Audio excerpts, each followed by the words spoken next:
Praise the lord. దేవునికి మహిమ కలుగునుగాక. మన చేతుల పైకెత్తి అందరూ కూడా స్తోత్రం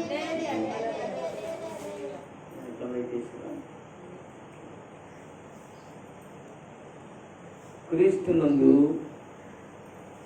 దేవుని యొక్క బిడ్డలారా,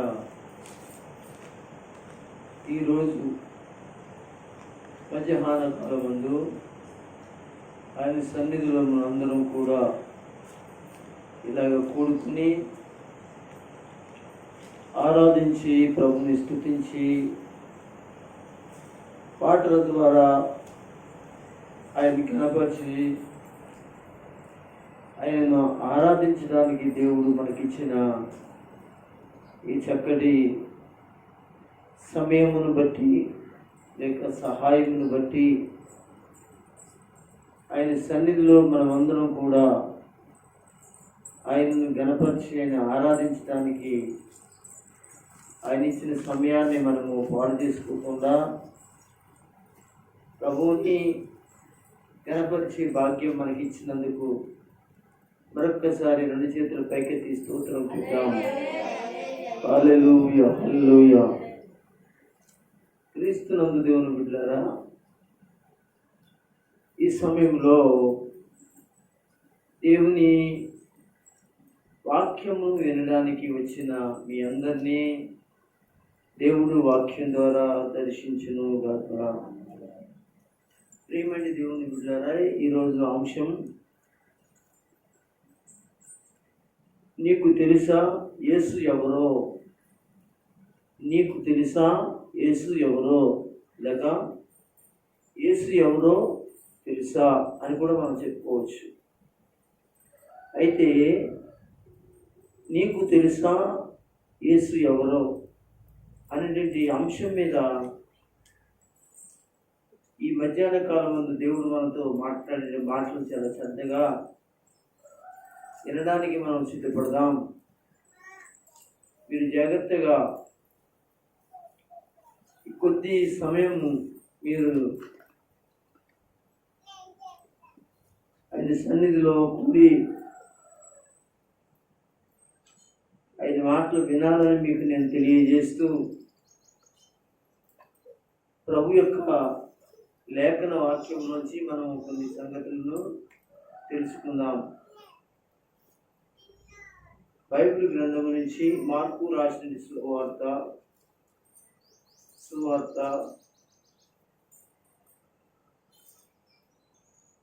అందరూ కూడా బైబిల్ తెరిచి ఈరోజు లేఖన వాక్యం మనము వినడానికి ఇష్టపడదాం. మార్కు రాసిన సువార్త 5వ అధ్యాయాన్ని తెరవండి.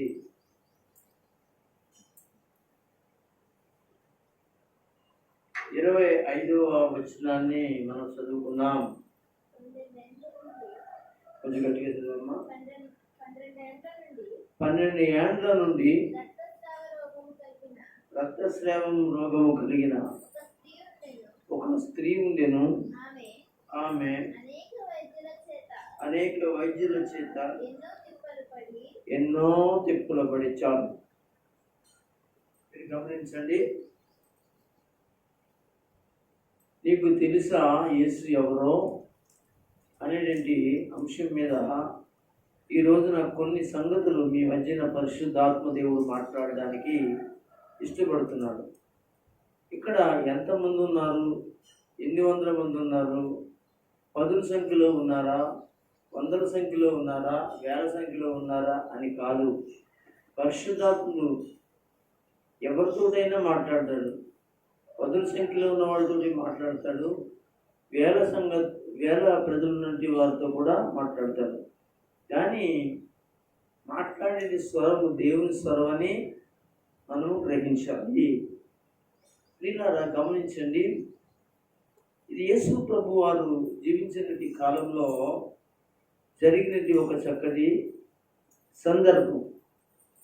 ఆయన ప్రయాణం అయితే వెళ్తున్నాడు. ఎక్కడికి వెళ్తున్నాడంటే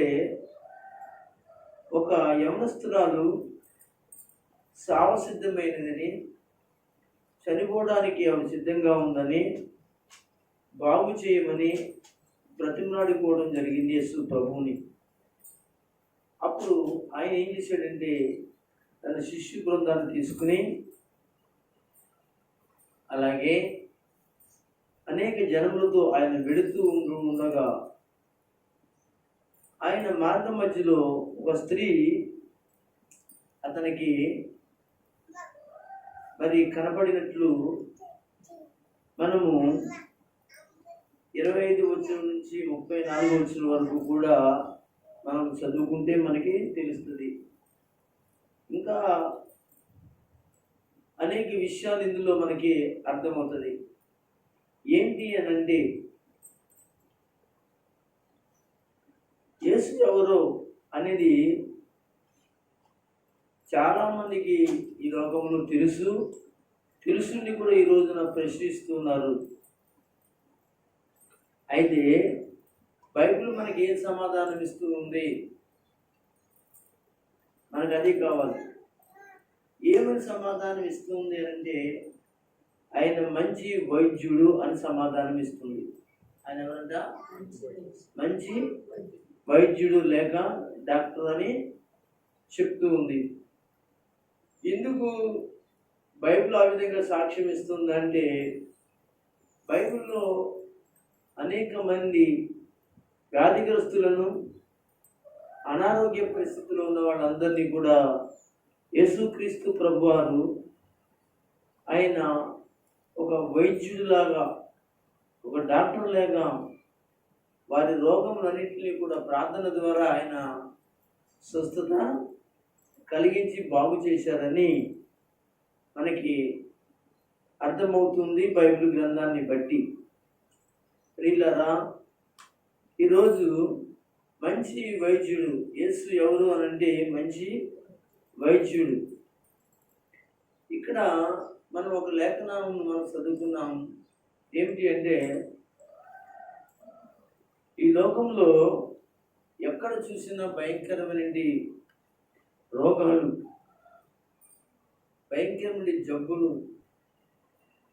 పాపం చేసి కొన్ని రోగాలు అండి, అలాగే కొన్ని రోగాలేమో తిని బండారం ద్వారా కొన్ని రోగాలు, మరి కొన్ని రోగాలు ఏంటంటే సాతాను ద్వారా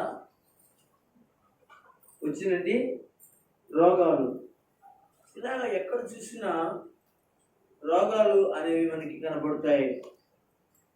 వీటన్నిటికీ కూడా పరిష్కారము దేవుని బిడ్డలారా బైబిల్ గ్రంథంలో యేసు ప్రభు చెప్పేది ఏంటి తెలుసా? ఆయన ఎవరు అని అంటే, దేవుని బిడ్డలారా మంచి వైద్యుడు. ఎందుకు మంచి వైద్యుడు అని నేను చెప్పాను అని అంటే, వైద్యులు చాలామంది ఉన్నారు భూలోకంలో. చదువుకున్నటువంటి డాక్టర్స్, వాళ్ళు ఆయుర్వేద డాక్టర్లు కావచ్చు, హోమియోపతి డాక్టర్లు కావచ్చు, లేదా ఇంగ్లీష్ మెడిసిన్ కలిగిన డాక్టర్లు కావచ్చు. ఇలాంటి అనేక మంది వైద్యులు ఉన్నారు. కానీ కొన్ని వైద్యుగాలు లేక కొన్ని అనారోగ్యాలు మరి ఏం చేయబడ్డాయంటే, దేవుని సహాయం వలన తగ్గొచ్చు ఆ డాక్టర్లు ఇచ్చిన మనుషుల ద్వారా. కానీ కొన్ని వైద్యులు ఎంతగా దేవుని మీద ఆధారపడినప్పటికీ కూడా తగ్గకపోవచ్చు. ఆ బాగులోని వ్యక్తి ఎవరైతే ఉన్నారో అతడు దేవుని మీద ఆధారపడితే, ప్రార్థన చేస్తే, దేవుడు ఆ వ్యక్తిని కనికరించి అతని పాపాలను క్షమించి, అతడు ప్రకృతిలో తిండి ద్వారా జరిగినటువంటి లోపాలను బాగు చేసి, ఇంకా సాతాను యొక్క శోధన నుంచి విడిపించి బాగు చేయబడడం జరుగుతుంది. అయితే ఇక్కడ ఒక స్త్రీ మనకు కనబడుతుంది. ఆమె 12 ఏళ్ల నుండి రక్తస్రావణ రోగంతో ఉంది అని చెప్తుంది. అంటే ఒక స్త్రీ రాయబడింది. ఈమె అనేక వైద్యుల చేత తిప్పల పడినట్లుగా మనం చూస్తాం. ప్రియమైన దేవుని బిడ్డలారా, ఈరోజు చాలామంది వైద్యుల చేత తిప్పలు పడుతూ ఉన్న పరిస్థితులు మనకి కనబడుతున్నాయి. డబ్బంతను కూడా డాక్టర్లకు వస్తూ ఉన్నారు. అనేకమైన వైద్యుల చేత వారి యొక్క రోగాలను బాగు చేసుకోవడానికి వాళ్ళ ఆస్తులన్నీ కూడా కరగబెడుతున్నారు. అదే నేపథ్యంలో ఈమె కూడా అనేకమైన వైద్యుల చేత తిప్పలు పడే పరిస్థితి మనకి కనబడుతూ ఉంది. ప్రియమైన దేవుని బిడ్డలారా, మీకు తెలుసుకోవాలి, ఈరోజు యేసు ప్రభుల వారు ఆయన మంచి వైద్యుడని తెలుసుకుని కన్నీళ్లతో ఆయన పాదాల దగ్గర ప్రార్థన చేసేటువంటి ఎవరైతే ఉంటారో వారిని ఆయన స్వస్థతకి తీసుకుని వచ్చి, ఆరోగ్యానికి తీసుకుని వచ్చి బాగు చేసి స్వస్థపరుస్తాడని లేఖనం మనకి తెలియజేస్తుంది. అయితే ఈమె భయంకరమైన రక్తస్రావణ రోగంతో ఉన్నటువంటి ఈమె పరిస్థితి ఎంతోమందికి ఇంతకు ముందే చూపించినట్లు, ఇంతకు ముందే ఆమె డబ్బు ఖర్చు పెట్టినట్లు, ఇంతకు ముందు అనేకమైన పరిస్థితులు ద్వారా వైద్యులు ఆవిడ చూపించుకోలేని వైద్యం లేనట్లుగా మనకి కనబడుతుంది. అనేక మంది వైద్యుల చేత తిప్పబడినట్లుగా కనబడుతూ ఉంది. ప్రియమైన దేవుని బిడ్డలారా, గనుక ఈరోజు నేను కూర్చుని మీ అందరికీ నేను చెప్పేటి మాట ఏంటంటే, యేసు ప్రభు మంచి వైద్యుడని, ఆయన మీద నమ్మకం ఉంచమని. ఈమె ఒక నమ్మకంతో ఎక్కడికి వచ్చిందో తెలుసంటే యేసు ప్రభు వారి దగ్గరికి వచ్చింది. చాలా నమ్మకం, మామూలు నమ్మకం కాదండి. అందులోకి ఆమె ఇడుపు బట్టలతో ఉంది కనుక సమాజంలోనికి వచ్చేటువంటి అవకాశం లేదు. వచ్చినట్లయితే అది ఒక గొప్ప ధర్మశాస్త్ర ప్రకారంగా అది ఒక తప్పు అనేటువంటి పరిస్థితి ధర్మశాస్త్రంలో చెప్పబడుతుంది కనుక చాలా జాగ్రత్తగా ప్రజల ముందుకు వచ్చే ముందు ఇలాంటి పరిస్థితుల్ని శుద్ధి చేసుకుని ప్రజల ముందుకు రావాలని మాత్రమే దేవుని ధర్మశాస్త్రంలో రాయబడింది కనుక ఈమె పరిస్థితి ఎలా ఉందంటే చాలా ఘోరంగా కనపడుతుంది కనుక ఆ పరిస్థితిలో ఆమెకి ఏమి తోచలేదు. ఇంకా చనిపోతే దేవుని పాదాల దగ్గర చనిపోతాను, లేదా బాగుపడి వస్తానని గొప్ప విశ్వాసంతో ఆమె వచ్చింది. వచ్చి యేసు ప్రభు వారిని ఏం చేసిందో తెలుసంటే, ఆమె నన్ను బాగు చేయమని అడగలేదు కానీ, నన్ను స్వస్థపరచమని అడగలేదు కానీ, తన విశ్వాసం ఏంటంటే ఆయన యొక్క వస్త్రాన్ని ముట్టుకుంటే, ఆమె యొక్క వస్త్రాన్ని తాగితే చాలు, నేను ఏం చేయబడతానంటే బాగు చేయబడతాను, స్వస్థత చేకూర్చబడతాను, యేసు ప్రభు నన్ను బాగు చేస్తాడు అనేటువంటి గొప్ప విశ్వాసంతో ఆమె అక్కడికి వచ్చింది. అవును, ఈరోజు నేను చెప్పేది గొప్ప విశ్వాసంతో రావాలని మీకు నేను తెలియజేస్తున్నాను. ఆమె విశ్వాసం గురించి చాలా గొప్పగా దేవుడు మాట్లాడినట్లుగా మనం చూస్తాము. మీరు జాగ్రత్తగా మీరు 34 వచ్చిన ఒకసారి చదివితే అక్కడ రాయబడుతున్న మాట గమనిద్దాం. అందుకు ఆయన, కుమారి నీ విశ్వాసము చాలండి. ఎవరి విశ్వాసము?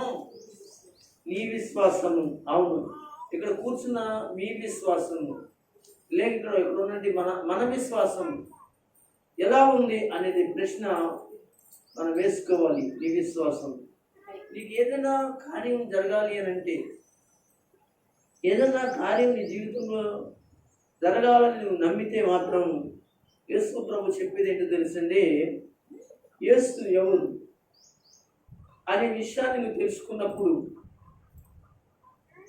ఆయన నీకు తెలుసా యేసు ఎవరు అంటే ఆయన వైద్యుడు అని బైబిల్ చెప్పినట్లుగా ఈ మధ్యాహ్న కాలం ముందు మీకు నేను చెప్పే మాట ఏంటంటే, ఆ యేసు క్రీస్తు ప్రభుల వారు నీ విశ్వాసం ద్వారా స్వస్థపరుస్తాడు. అదే కదా చెప్పాడు ఎబ్రిల్కి రాసిన పత్రికలో 6వ అధ్యాయంలో. చూడండి ఒకసారి, ఎబ్రిల్కి రాసిన పత్రికలో రాయబడిన మాట ఒక మాట చదువుతాం. 6వ అధ్యాయము 11వ అధ్యాయము 6వ వచనం వస్తుంది. ఒకసారి 11వ అధ్యాయం 6వ వచనం. విశ్వాసము లేకుండా, చాలు. ఏం లేకుండా?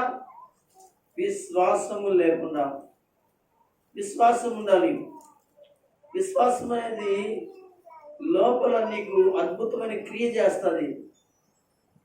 నీ మనసులో గొప్ప అద్భుతమైన కార్యం చేస్తుంది. కనుక విశ్వాసం ఉండాలి. నీకు ఏదైనా జరగాలనుకుంటున్నావా? ఈరోజు ప్రభు మాట్లాడుతున్నాడు.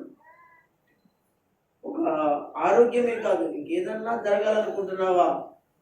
నీ ఇంట్లో ఏమైనా జరగాలని విశ్వాసం ఇస్తున్నావా? కనుక విశ్వాసము లేకుండా మాత్రం ఏమీ జరగదు. అదే పరిస్థితిలో ఈ యొక్క స్త్రీ, దేవుని బిడ్డలారా, ఎక్కడికి వచ్చిందంటే రోడ్డు మీదకి వచ్చింది. యేసు వెళ్తున్నాడు, తండోపతండాలుగా ప్రజలందరూ కూడా పరుగులెడుతున్నారు. యేసును వెంబడిస్తున్న ప్రజలను చూసి ఆమె ఆశ్చర్యపడి, అద్భుత రీతిగా ఈరోజు నేను స్వస్థత పొందుకుంటాను, నేను బాగుపడతాను, నా జీవితంలో అనేక సంవత్సరాల నుండి అనేక పరిస్థితులలో అనేక మంది వైద్యుల చేత నేను తిప్పలబడి అనేకమైన పరిస్థితులలో డబ్బు నేను వ్యయపరుచుకుని నా జీవితాన్ని అంతటినీ కూడా ఇంతవరకు ఎద్దపరుచుకున్నాను. ఇప్పుడు నాకు తెలిసింది, ఈయన ఎవరో అని నాకు తెలిసిందంటే ఆయన వైద్యుడని నాకు తెలిసింది. ఆ వైద్యుడు అనబడిన యేసు ప్రభు దగ్గరికి నేను విశ్వాసంతో వెళ్తాను. అలాంటి వైద్యుడి చేత నేనేం చేస్తానంటే స్వస్థత లేక ఆరోగ్యాన్ని నేను పొందుకోవడానికి ఆయన చేతుల కిందకి వెళతాను అని ఆమె ఏం చేస్తుంది? విశ్వాసంతో వెళ్ళినట్లుగా 34వ వచనంలో మనము చూస్తాం. కనుక ప్రియులారా, ఇక్కడ 26వ వచనాన్ని కూడా చదువుదాం.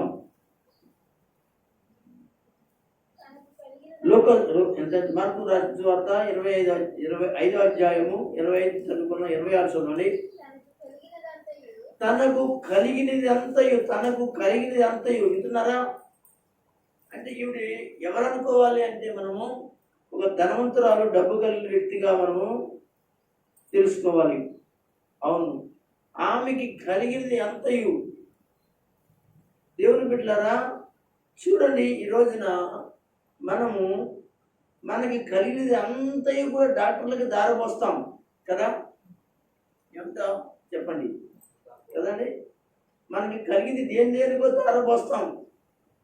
కానీ బాగు చేసిన దేవునికి మాత్రం నీ చేతులు చాచి మనసు ఇప్పి దేవునికి ఇవ్వడానికి నీకు మనసు రాదు. కానీ దేవుని బిడ్డలారా, ఈమె అంతా దారపోసిన తర్వాత, అంతా అమ్మేసుకున్న తర్వాత, అంతా కూడా లేదు, ఇంకేం లేదంటే ఇంకెవరు ఒక రూపాయి ఇచ్చే సహాయం కూడా లేదు. ఎవరిని అడిగినా కానీ ఇప్పుడు దగ్గర ఇంకే ఆస్తి లేదు, ఏ ధనము లేదు. ఎలా తీరుస్తుంది, ఎలా చేస్తుంది, ఎలా చెందుతుంది అని చెప్పేసి ఎవరు కూడా ఒక రూపాయి ఇవ్వలేని పరిస్థితి కూడా అక్కడ ఆమె జీవితంలో కనపడవచ్చును. కనుక ఆమె మాట్లాడుతున్న మాట ఏమిటి అంటే, ఆమె చెప్పే సాక్ష్యం ఏమిటంటే 26వ వచనంలో తనకు కలిగినది అంతయు కూడా తన సాక్ష్యం చెప్తుంది. తనకి కలిగినది అంతయునటండి. అంతా ఉన్నప్పుడు దేవుని దగ్గరికి రాలేదు, అంతా ఉన్నప్పుడు దేవునికి సహాయం చేయడానికి ఇష్టపడలేదు, దేవుని కార్యాలు చేయడానికి ఇష్టపడలేదు. అంతా పోయిన తర్వాత ఇప్పుడు ఎవరికి వస్తున్నారంటే సహాయం కొరకై దేవుని సన్నిధిని అర్థిస్తున్నట్లుగా అక్కడ మనము సాక్ష్యం చెప్తూ ఉంది. ఏం చేస్తుందంటండి?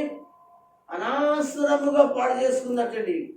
అనవసరముగా తన పరిస్థితిని అంతా కూడా దిగజార్చుకుంది. ఆస్తిని అంతటిని కూడా అమ్మివేసుకుని వైద్యం కోసం ఎంత అయినా కానీ వైద్యానికి డబ్బు తగలబెట్టింది, అనేక డాక్టర్లకి డబ్బు అప్పగించింది. కానీ అయినా మాత్రం ఏం జరిగింది? ఎంత మాత్రమును కూడా వింటున్నారా? చాలాసార్లు కూడా మనం చేసే పని ఇదే. ఎంత మాత్రమును కూడా మనం చాలా జాగ్రత్తగా గమనించాలి. బాగు చేసే దేవుడు ఒక ఆయన ఉన్నాడు, స్వస్థపరిచే దేవుడు ఒక ఆయన ఉన్నాడు. ఆయనకి మనము ఆయన చేసిన ఉపకారానికి మనం సహాయం చేయాలనే ఆలోచన ఈ రోజున సంఘంలో కానీ సమాజంలో కానీ సహోదరుల్లో కానీ ఉండదు. దయచేసి ఈ రోజున సంఘంలో ఎంతమంది ఏమండి దేవుని చేత స్వస్థపరచబడి, దేవుని చేత బాగు చేయబడి, దేవుని చేత ఆరోగ్యాన్ని కోలుకుని మాకు లేదు అని చేతుల పైకెత్తి దేవునికి మేమేమి ఇవ్వలేము, మాకిస్తే మేము ఇవ్వగలుగుతామని చెప్పేసి పక్కకి వెళ్ళిపోయినట్టు వాళ్ళు ఎంతమంది లేరు అంటారు అంటే ఎంతోమంది ఉన్నారని నేను ప్రేమతో మీకు హెచ్చరిస్తున్నాను. అది మంచిది కాదు దేవుని బిడ్డలారా. ఎందుకో తెలుసా, దేవుడు ఒకసారి చూస్తాడు నీ జీవితంలో దేవుడు చేసిన మేలు, మరి మరొక మేలు కొరకు నువ్వు ఆశించినప్పుడు దేవుడు ఆ మేలు విషయంలో దేవుడు కార్యము చేయడానికి ఆయన మనసు పెట్టడు. అయితే ఒకటి మాత్రం మీరు గమనించి మీరు పశ్చాత్తాపడి కన్నీళ్ళు కార్చి ఏడిస్తే ఒకవేళ ఆయన సన్నిధిలో దేవుడు ఒకవేళ చేయవచ్చునేమో కానీ దేవుని బిడ్డలారా, నీ యొక్క పరిస్థితిని గమనించిన దేవుడు కార్యం చేయడానికి ఆయన ముందుకు రాడు. ఎందుకో తెలుసా, నువ్వు చేయవలసిన సమయంలో పరిచర్య చేయలేదు, నువ్వు చేయవలసిన సమయంలో ప్రార్థన చేయలేదు, నువ్వు చేయవలసిన సమయంలో ఆరాధించలేదు, నువ్వు చేయవలసిన సమయంలో మందిరానికి రాలేదు, నువ్వు చేయవలసిన సమయంలో దేవుని కార్యముల పట్ల నువ్వు ఒక్క పైసా కూడా తీసుకోకుండా ఏం చేసావంటే నాకు అనగా లేదు అన్నట్లుగా ఉన్నా కనుక ఈ జీవితంలో అనగా మరొక దాని గురించి ఎంత ఏడ్చి ఎన్ని సాక్ష్యాలు చెప్పి ప్రార్థన చేయించినా దేవుడు ఎందుకు చేయాలి ఆలోచన చేయి దేవుని బిడ్డ. కానీ నువ్వు చేస్తున్నది అనగా ఏమిటి అని ఆలోచిస్తే, నేను చేస్తాను అన్నది ఏమిటి అన్నది ఆలోచన చేస్తే ఇప్పుడైనా దేవుడు కార్యం చేస్తాడు. ఇది నిజము. దేవునికి మహిమ కలుగును గాక. రెండు చేతులు పైకి స్తోత్రం చెప్పండి. కనుక నీకుందా, నీకు లేదా, నీకు లేకపోతే దేవుని బిడ్డలారా ఆయనకి తెలుసు, నీకు నీ పరిస్థితి తెలుసు. నువ్వు ఉండి లేక ఆయనకి తెలుసు, ఆయన పరిస్థితి అంతా తెలుసు. కానీ ఒక విషయం గమనించు, దేవుడు నీ పట్ల ఒకప్పుడు నీకు చేశాడు, నీ కుటుంబానికి చేశాడు, నీ ఇంట్లో వాళ్ళకి చేశాడు, నీ ఇంట్లో వాళ్ళతో అనగా పరిస్థితులు మార్చాడు. కానీ నువ్వేం చేయగలిగావు ఆలోచన చేసావా? ఇప్పుడు వాక్యం కూడా మాట్లాడుతూ ఉండగా నువ్వేం చేయాలి అని నిర్ణయించుకున్నావు ఆలోచన చేయి దేవుని బిడ్డ. ఇక్కడ ఒక మాట అంటున్నాడు, చదువుదాం. ఎంత మాత్రమును ప్రయోజనము లేక మరింత సంకటపడిను. ఏం చేసిందని మరింత సంకట అంటే మీరు ఆలోచించండి ఎంత పరిస్థితి మారిపోయిందో. ఏమండి, ఫస్ట్గా ఉన్నప్పుడు దేవుడు తొందరగా నిన్ను బాగు చేశాడు, లేదా నీ ఇంట్లో వాళ్ళు బాగు చేశాడు, నీ కుటుంబంలో ఉన్న వాళ్ళు బాగు చేశాడు అనగా నువ్వు ప్రార్థించినప్పుడు వాళ్ళు బాగు చేశాడు. అయితే కృతజ్ఞత లేకుండా నీ ఉన్నా కనుక మరొకసారి దేవుని దగ్గర ఎంత బ్రతులాడినా దేవుడు ఎందుకు చేయాలి అనే విషయాన్ని నేను మీతో నుంచి తెలియజేస్తున్నాను. ఎందుకో తెలుసంటే మరంత సంకటపడిపోతావు. మరంత సంకటపడటం అంటే చాలా సామాన్యమైన విషయం కాదు. కనుక ప్రియమైన వారి ద్వారా ఆలోచన చేయి, ఇంత పరిస్థితి ఎందుకు వచ్చింది, దేని కొరకు వచ్చింది, మరంత సంకటపడవలసిన పరిస్థితి ఎందుకు వచ్చింది దేవుని బిడ్డలారా. అక్కడ అంటున్నాడు, ఇంకా కొంచెం మనం చదువుదాం. ఆమె యేసును గూర్చి విన్నది ప్రయత్నాలు. హల్లెలూయా. అంతకు ముందు దేవుని బిడ్డలారా వినలేదన్నమాట. అంతకు ముందు ఆమె వినలేదు. అయితే నువ్వు విన్నావు, ఆయన చేసే కార్యం ఏంటో తెలుసుకున్నావు, ఆయన చేసే అద్భుతం ఏంటో నీకు తెలుసుకున్నావు. నువ్వైతే తెలుసుకున్నావు, నీకైతే తెలుసు. కానీ నువ్వేం చేస్తావంటే నాకెందుకు బాగుపడిన తర్వాత నాకెందుకు అన్నట్లుగా నువ్వేం చేస్తావంటే దేవుని కార్యం పట్ల నువ్వు ఆసక్తి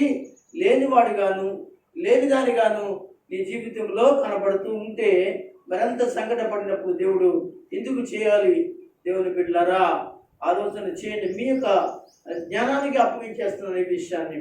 కనుక ఇలా చెప్పుకుంటూ వెళ్తే కింద ఆమె ఏం చేసిందంటే యేసును గూర్చి వింది. ఎవరి గురించి విందంటండి? యేసు ప్రభువుని గురించి విన్నది. కనుక దేవుని బిడ్డలారా నువ్వైతే అంతకు ముందే విన్నావు, అంతకు ముందే స్వస్థత పడ్డావు, అంతకు ముందే కార్యం జరిగింది, అంతకు ముందే చేసింది.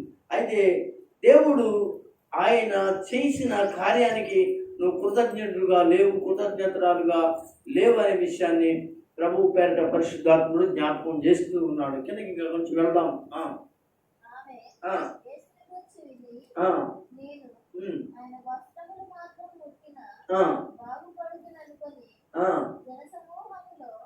చాలండి. ఆమె ఏమనుకుందంటండి, యేసుని గురించి విన్న తర్వాత ఆయన వస్త్రాలు ముట్టుకుంటే చాలనుకుంది, కానీ ఆయన ఇచ్చే బిళ్ళలు, ఆయన ఇచ్చే ఇంజక్షన్లు, ఆయన ఇచ్చే టానిక్లు తాగితే నేను బాగుపడతాను అనుకున్నాడండి. చూడండి ఎంత, ఏమండి మనము డాక్టర్ని చూపించుకున్నప్పుడు డబ్బు అవుతుంది, తర్వాత వైద్యం చేసిన తర్వాత మందులు ఇస్తే డబ్బు అవుతుంది, వీటన్నిటికీ డబ్బు ఖర్చు పెడుతున్నాము. కానీ ఆ విశ్వాసంతో ఏమండి దేవుని అడిగినప్పుడు ఆయన చేస్తాడని నమ్మికి వెళ్ళిన ఆమె జీవితంలో దేవుడు ఏం చేయబోతున్నాడో అక్కడ మనం చదువుకుందాం.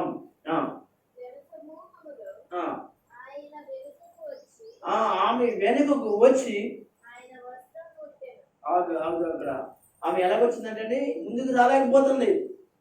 ముందుకు వచ్చి చేసే నన్ను బాగు చేయమని అనుకోండి, అక్కడ ప్రజలందరూ ఉంటారు. అమ్మా నీకు బాగు చేయడానికి నీకు ఏ రోగం ఉంది అని అడిగాడు అనుకోండి, ఆమె చెప్పాలి కదా, నోరు తెరిచి ఏ రోగం ఉందని చెప్పాలి కదా, చెప్పాలి. ఆమె చెప్పింది అనుకోండి, ఆ సమాజం ఎంత ఏం చేస్తారో తెలుసా, రాడించుకుని కొడతారు, లేకపోతే ఆమెను ఎలివేస్తారు. ఎందుకో తెలుసండి, ఇడుపు బట్టలు ఉన్నవాడు సమాజంలోనికి ప్రజల ముందుకి రాకూడదు. అందుకని వెనకాల నుంచి ఆమె వెళ్ళినట్లుగా మనం చూస్తున్నాం. అవును దేవుని బిడ్డలారా, యేసయ్య దగ్గరికి నువ్వు వెనకాల నుంచి పెడుతున్నావా, ముందు నుంచి పెడుతున్నావా అనేది కాదు, కానీ నీకు విశ్వాసం ఉందా అనేది కావాలి. నీకు విశ్వాసం అనేది కావాలి. ఆయనకి నువ్వు కృతజ్ఞత కలిగిన దానిగా ఉన్నావా లేదా కావాలి. అది మాత్రం దేవుడు చూస్తాడు. నువ్వు విశ్వాసం కలిగిన దానిగాను, ఆయన కృతజ్ఞత కలిగిన దానిగాను ఉన్నావనుకో, దేవుడు ఏం చేస్తాడో తెలుసంటే అద్భుత రీతిగా సహాయం చేస్తాడని ప్రభు పేరుట మీకు నేను తెలియజేస్తున్నాను. ఇంకా కొంచెం చదువుదాం. వెంటనే ఆగుదాం. ఏంటండి వెంటనే? మరి డాక్టర్ గారి దగ్గరికి వెళ్ళి బిళ్ళలు వేసుకున్న తర్వాత, అదే మందు డాక్టర్ గారు చూపించుకున్న తర్వాత ఆయన వైద్యం చేసి పరీక్షలు చేసి టెస్టులు చేసి మందులు ఇచ్చి అన్నాడు, ఏమండి మనము ఈ మందులు వేసుకోగానే వెంటనే తగ్గిపోద్దా అని అడిగితే ఆయన ఏం చెప్తాడు, అమ్మా నేనైతే వైద్యం చేశాను, మందులు ఇచ్చాను, కనుక ఈ మందులు వేసుకో, క్రమక్రమంగా తగ్గుతుంది అని అంటాడు. సరే క్రమక్రమంగా తగ్గుతుందా అని అన్నప్పుడు ఆ బిళ్ళలు తీసుకుని వచ్చేస్తా ఇంటికి, దాన్ని 1 నెల వేసుకుందాం, 2 నెలలు వేసుకుందాం, ఇంకా అలాగే ఉంది. మళ్ళా తిరిగి వెళ్ళావు, మళ్ళీ డాక్టర్ చూసి మళ్ళీ మందులు ఇచ్చాడు, మళ్ళీ మందులు ఇవ్వగానే మళ్ళీ అడిగా వెంటనే తగ్గిపోద్దా అని అడిగావు. అమ్మ చేయించుకుంది 1 నెల 2 నెలల, ఇంకా చూడండి అమ్మా, ఇది ఒక్కరోజులో తగ్గే జబ్బు కాదు, సంవత్సరాల తరపున జబ్బు అని డాక్టర్ కొన్ని జబ్బుల గురించి చెప్తాడు ఆయన. మనం ఏం చేస్తాం, వెంటనే సంతోషంగా సంవత్సరం పాటు వాడడానికి, 2 సంవత్సరాల పాటు వాడడానికి, లేదా జీవితకాలం వాడడానికి మనం ఇష్టపడతాం. కనుక ప్రియులారా, అయితే ఇలాంటి పరిస్థితిలో ఆమె ఏమైంది అంటే యేసు ప్రభు దగ్గర వెంటనే ఆమె యొక్క రక్త ద్వారా వెంటనే, ఇంకా టైం లేదు, ఇంకా టైం కూడా చూడలేదని వెంటనే అప్పుడే అక్కడేం జరిగింది, ఆమె ఏం చెప్తుంది, ఇంకా ఏం సాక్ష్యం చెప్తుంది, అక్కడ మాట్లాడుతుంది.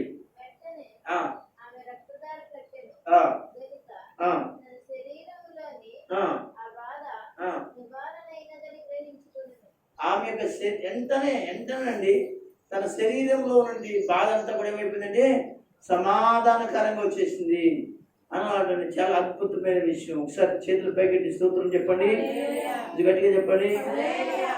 చూడండి ఎంత మంచి దేవుడు మన దేవుడు అంటారు.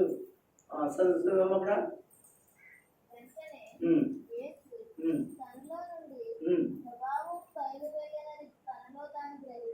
అవును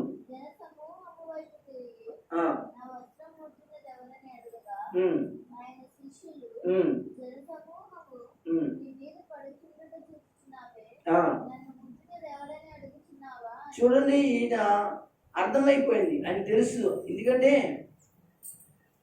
అంతమంది రోగులు వచ్చారు, అంతమంది జనాలు వచ్చారు, అంతమంది పరిస్థితులు బాగోలేని వచ్చారు, కానీ ఆయన ప్రత్యేకంగా ఆయన ముట్టింది ఎవరో ఆయనకి తెలిసింది. ఆయనకి తెలుసు. నీ మనసు, నా మనసు, అందరి మనసులను ఎరిగిన దేవుడు ఎవరు తెలుసా? మన ప్రభు అయిన యేసు. కనుక ఆ ఎరిగిన దేవుడు ఏం చేశాడో తెలుసా? వెంటనే అంటున్నాడు, ఈ మాట చెప్తున్నాడు, ఎవరో నన్ను ముట్టారు. యేసు ముట్టాడు అంటలేదండి, యేసుని ఎవరో ముట్టారట. ఏ విషయంలో ముట్టారు అంటే, ఏదో రోగం ఉంది, ఏదో బలహీనత ఉంది, ఆ సమస్య కొరకు నన్ను తాకారు, నా వస్త్రం, నా యొక్క సెంగులు ముట్టారు అని చెప్తూ ఉన్నట్లుగా మనం చూస్తాం. ఏమండి, ఈ రోజున దేవుని బిడ్డలారా, యేసు ప్రభుల వారు ఇంత ఖచ్చితమైన మాటలు మనకి అందిస్తూ ఉండగా, లేక చెప్తూ ఉండగా, మనము ఏం చేయాలో తెలుసండి? ఆయన ఎదురుకుండగా రావాల్సినటువంటి వారిగా మనం ఉన్నాం, ఎదురుకుండగా నిలబడవలసినటువంటి వారిగా మనం ఉన్నాం, ఆయన సాక్షిగా మనం బతకవలసినటువంటి వారిగా ఉన్నాం. ఆయనకి ఎదురుగా నిలబడి దాన్ని దేవుడు బాగు చేసేయడని చెప్పే పరిస్థితులకు రావాలి. అంతేగాని తప్ప దొంగసాటిగా రావడం, దొంగసాటిగా వెళ్ళడం అనేది మాత్రం జరగకూడదు. చూడండి, ఆమె తర్వాత ఏం చేసింది అంటే, ఎలా చెప్తుంది అంటే, అక్కడ చదువుకుందాం.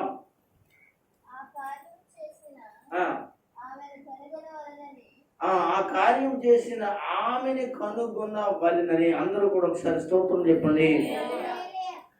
ఆయన ఉద్దేశం ఏంటంటే, ఆమెను కనుగొనాలని, ఆవిడెవరని తెలుసుకోవాలని, ఆమె అనగా బయటికి తీసుకురావాలని చూస్తున్నాడు. ఆమె సాక్ష్యము అనగా లోకానికి ఎంతో అవసరం. అవును, నీ సాక్ష్యం, నా సాక్ష్యం లోకానికి, నీ ఇరుగు పొరుగు వారికి, నీ గ్రామస్తులకు, అలాగే నీ బంధువులకు, నీ చుట్టాలకు, అనేక మంది ప్రజలకు నీ సాక్ష్యం ఎంతో మరి అవసరం. కానీ అలాంటి సాక్ష్యాన్ని ఈ రోజున నువ్వేం చేస్తున్నావు అంటే మరుగుపరిచేస్తున్నావు. అలాంటి సాక్ష్యాన్ని, అలాంటి యేసుని నువ్వు చెప్పుకోకుండా నువ్వు మరుగు పెట్టేస్తున్నావు. దయచేసి అలా చేయొద్దని ప్రభు పేరట మీకు తెలియజేస్తున్నాను. చదవమ్మా.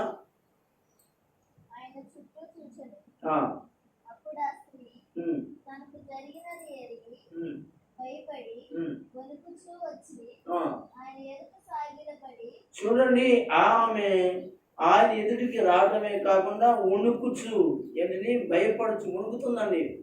ఈ రోజున దేవుని బిడ్డలారా, దేవుని కార్యము జరిగిన తర్వాత ఏమండి పొందుకుని వెళ్ళిపోతున్నారే తప్ప వణికే వాళ్ళు, భయపడేవాడు ఎవడైనా ఉన్నాడా అండి? చూడండి, యేసయ్యని చేతకు రానివాడిగా చూస్తున్నారు, భయపడతలేదు. యేసు నన్ను బాగు చేసాడు కదా, మళ్ళీ తిరగబెడితే ఎలాగుంటుంది, నా పరిస్థితి మారిపోతే ఎలాగుంటుంది, నా దుస్థితి మళ్ళీ అనగా ఆయన మౌనంగా ఉంటే నా పరిస్థితి మారిపోతుంది కదా అని భయపడేవాడు ఎవడు లేడండి. కానీ ఈమె అయితే ఏం చేస్తుందంటే వణుకుతూ ఉంది. నువ్వు వణుకుతున్నావా? నువ్వు భయపడుతున్నావా? నువ్వు ఆయన సన్నిధిలో సాగిలు పడుతున్నావా? ఆయన సన్నిధిలో అనగా గజగజ వణుకుతున్నావా? ఈ స్త్రీ అయితే వణుకుతూ ఉన్నట్లుగా మనకి కనబడుతూ ఉంది.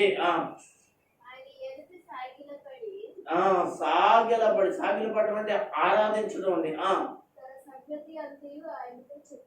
మొత్తం ఏం జరిగిందో, మొత్తం మొట్టమొదటి ఎన్ని సంవత్సరాల నుంచో, ఎన్ని వైద్యుల దగ్గరికి, ఎంత డబ్బు, ఎంత ఆస్తో, ఇదంతా పెద్ద సాక్ష్యం ఆ యొక్క సమాజం ఎదుట, ప్రజల ఎదుట చెప్పగా దేవుడు యేసు ప్రభులు వారు చాలా ఆశ్చర్యపడి అంటున్న మాట ఏంటన్నా, అందుకు ఆయన అంటున్న మాట ఏంటంటే, వారి నీ విశ్వాసమే నిన్ను స్వస్థత పరిచెను. Praise the lord. హల్లెలూయా, హల్లెలూయా.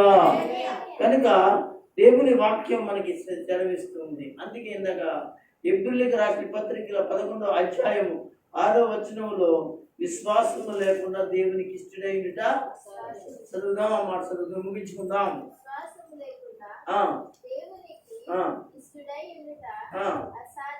అసాధ్యము దేవుని యొద్దకు వచ్చేవాడు ఆయన ఉన్నాడని, దాన్ని ఎతికే వారికి ఫలము, సహాయము దయచేయనని నమ్మవలెను కదా.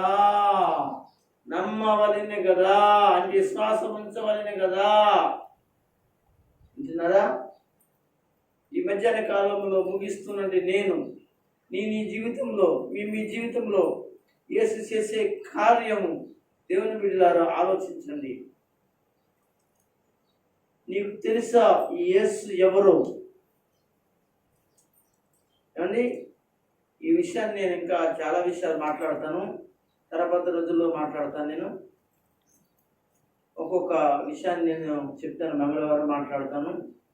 కనుక ఈరోజు మంచి వైద్యుడు అనేటువంటి వారి గురించి మాట్లాడాను. వచ్చే మంగళవారం ఏం మాట్లాడతానో అది తెలుసుకోవడానికి మీరు రండి, వినండి, ఆశీర్వాదం పొందండి, ప్రభు కృపను మెండుగా పొందమని, ప్రభు సన్నిధిలో అలా సాగండి, మేలు పొందమని ఇచ్చిన మాటలు ప్రభు దీవించి ఆశీర్వదించి మిమ్మల్ని మీ జీవితాలను మంచి వైద్యులను యేసుక్రీస్తు బాగు చేయను గాక. అందరూ ఒకసారి స్తోత్రం చెప్పండి. హల్లెలూయా, హల్లెలూయా.